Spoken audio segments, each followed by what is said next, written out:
અમરેલી બક્સરા શહેરમાં બે આખલાઓ યુદ્ધે ચડતા સ્થાનિક લોકોમાં ભયનો માહોલ છવાયો હતો। બક્સરા શહેરના તિરુપતિ સોસાયટી વિસ્તારમાં બે આખલાઓ વચ્ચે યુદ્ધથી લોકોની અવરજવર મુશ્કેલ બની હતી।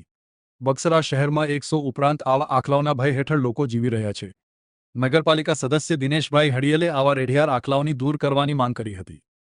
આવા રેઢિયાળ આખલાઓને કારણે અવારનવાર અકસ્માતના કારણો બન્યા છે।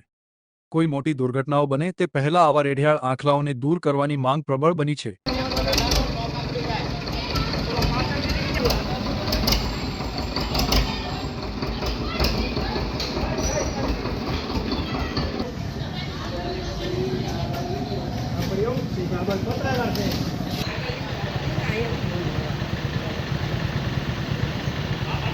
હડિયલ નગરપાલિકા સદસ્ય વોર્ડ નંબર 2 બગસરા નગરપાલિકા વિસ્તારની અંદર સાંઢોનો ખૂબ જ મોટો ત્રાસ જોવા મળી રહ્યો છે।